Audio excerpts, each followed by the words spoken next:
to deal with this. It's out of control. Volunteer lifesavers help marshal swimmers from the water. The combination of crowd and conditions left no choice but to close the beach. Oh, it's the change at tide where it's just gone low, now it's filling up again, so where they could stand up, now it's gone into a deep channel and they can't stand up, so non-swimmers are getting out to the bank where they stand up and getting back in, they get caught in that channel. There's just so many people to cater for. It's a tough day to make the decisions, but I mean, I suppose someone's got to make them, and you're dealing with people's lives, so you just don't want to make the wrong decision. And you know, we could leave these flags up and monitor it a bit longer, but just the way these people are starting to swim, it's just making it really difficult to be able to keep them in one spot. Just want to hold these guys' head just for a sec. With the last swimmers struggling to get in, Yatesy's needed back in the surf.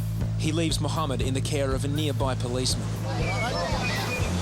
It's sweltering. Swimmers are desperate to get back in the water and cool off. As lifeguards consider what to do next, there's high tension on the beach. Suddenly, a fight breaks out. Police, please. I'm just a lifeguard down at Bondi Beach. We've just had a major incident. We just lost some police down there. There's probably 100 or so people. Rookie Brooke is seeing Bondi at flashpoint. Yatesy is back treating Mohammed. His condition is improving as he's handed over to ambulance officers. Hey guys.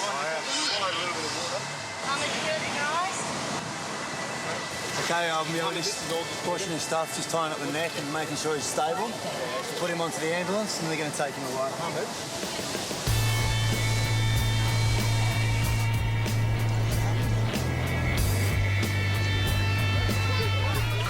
Mohammed may still be in danger if he has water in his lungs. He will be closely observed at hospital. But on Mad Sunday, the drama's not over yet. The flags are still down, but in the rush from the water, a young teenager has sustained a neck injury. There's been a report of a spinal, so the boys have gone down. I'd say, yeah, got just dumped on the shore, in the shore. Yeah, well, we don't want you to move your neck, okay? We're just going to leave that there. What we want to do, stay nice and still. Nice and still. All right, we just want to put you on the spinal board. We've done this a lot of times. Bondi Central to Thaney. Do you need me to call an ambulance? Call an ambulance centre? Yeah. Okay, slide it up underneath. The boy can stand, but Dino's still worried he could have broken his neck. What happens when we get a potential spinal cord injury?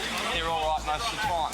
But if he's done damage, you're listening to me, to one of these bones in his neck, and he walks away, he could drop dead because it could slice through his spinal cord. Yusuf is 13 from southwest Sydney. He's immobilised for the trip to the waiting ambulance. Hey guys, step back, eh? There's nothing to see. Everybody move away.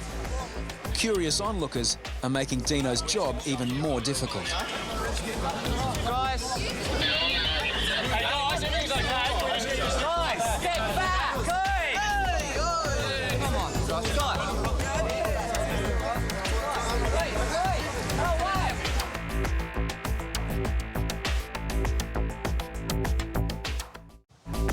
A crowd has formed around Yusuf, a teenage boy with a possible spinal injury. Lifeguards need to get him off the beach. Come on, guys. I can't see any, just crowds of people. Guys, nothing to see. I'll go. Hey. In some cases where the crowd's huge, the crowd has a force to it that sort of you can't really stop. Everybody gets in a trance when they're looking at you and they forget where they are. We're just going to put these around your head, mate, okay? We're going this way, guys, okay? Everyone out of the way. 1, 2, 3. Okay, we're going to go feet first. Lifeguards clear enough space to finally get Yusuf off the beach. Ambulance is coming here now. I'll pop him straight on their board. Down. Hey Yusuf, my name's Ben from the ambulance service. Were you diving under the wave, were you? No. Head was from behind. Hit you from behind. Okay, then what happened? Knocked you over? Your head hit the sand, did it? You still have pain in your neck, mate? Okay, out of 10, what would you give it? 10 being the worst pain you had? Maybe 7. About a 7. Yusuf will be taken to hospital as a precaution. Out of the way, please, people. On 3, 1, 2. Police who first came to investigate the earlier fight have ended up on crowd control. Some of Yusuf's relatives think he doesn't need to go to hospital. Keep him some room. Keep moving back. You guys know what hospital he's in? There's nothing wrong with him, though. There's nothing wrong with him. Don't tell us not to say anything, all right? I know exactly what you're saying. We want to know what happened. Oh, relax, man. All right, relax, man. Mate, tough guy, go away. Still in hurt. Relax, bro. Relax. His brother's relax. Who's his brother? Which one's his brother? He'll come, he'll there. Not everyone, we just need one. Walking north along the beach, and I saw a guy come out of the water, sort of crouched down, and so I didn't see the incident occur, and sort of grabbed his neck and called for assistance, and then the crowd just swarmed. There was a couple of guys asked, groups of people to move back, and they copped a few obscenities, and there was a little bit of pushing and shoving between other groups of people that are trying to get closer, trying to take photos and stuff like that, which is really unnecessary because the patient's, safety should be, first hand rather than worrying about all that kind of stuff. Police and lifeguards turn their attention to seeking out the men involved in the fight. 3 men have been reported roaming the beach, allegedly looking to avenge their group's defeat. Yeah, but he keeps fronting people. It looks like he's trying to find whoever it was he was sticking with. Oh, mate. Well, you're an idiot if he does it now. There's cops coming from everywhere.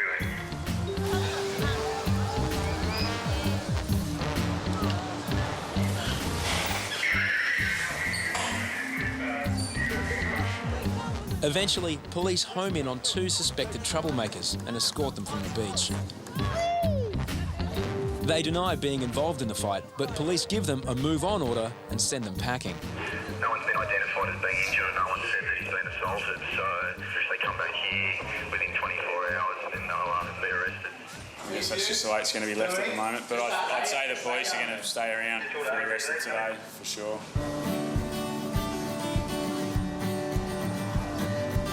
Back down on the beach, Hoppo has found a safer spot to re-erect the flags.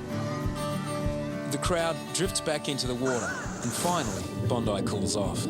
I'd have to rate today as one of the most hectic I've had because just so many different things have been thrown up. I think we've had about 3 or 4 going to the ambulance today, and we've had pretty much, I think there's 140 rescues for the day. Oh, mate, it just got really out of control down there. Just big, real deep hole, big gutter along the front of the set of flags there, and people just going one after the other, just getting smashed. I don't think anyone's had any lunch yet. I think the first time someone's eaten was around, 5:30, 6 o'clock tonight, so.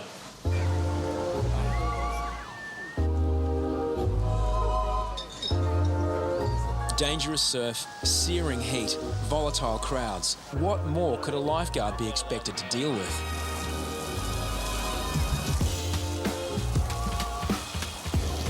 The shower at the north end has sprung a leak. In the middle of a drought, locals are complaining about the waste of precious water. Losing a lot of water here. We've just been so busy, run off our feet. We've apparently it's been going a little while, and we've only really just been notified now. And being a former plumber that I am, I thought I'd come down and have a look, but can't locate any sort of control valve to turn it off. Bisho finds more than a tap. Should be some sort of control valve in here, at least I'm hoping. There's the handle of it. That'll isolate the water. Not looking too good. No good there, so where could that tap be? We're looking for the tap to turn this off. What's this? Oh, really? Is that it? Ah. Too easy.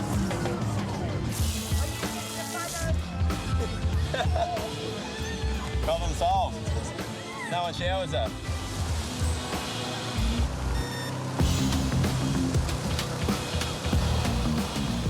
The lifeguards are packing up the beach. We're going to close, so just be careful of each other. The conditions aren't too bad. Stay close to shore and keep an eye out. Have a good night. Bye-bye.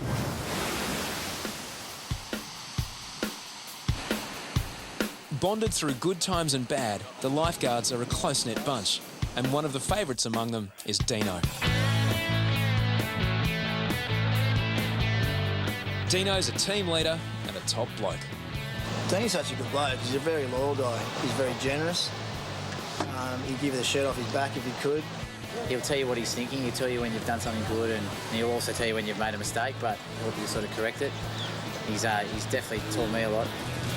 In a job where the beach is your life, it pays to have a partner that loves the ocean as much as you do. I had to stop and wait for her. Meet Dino's girlfriend,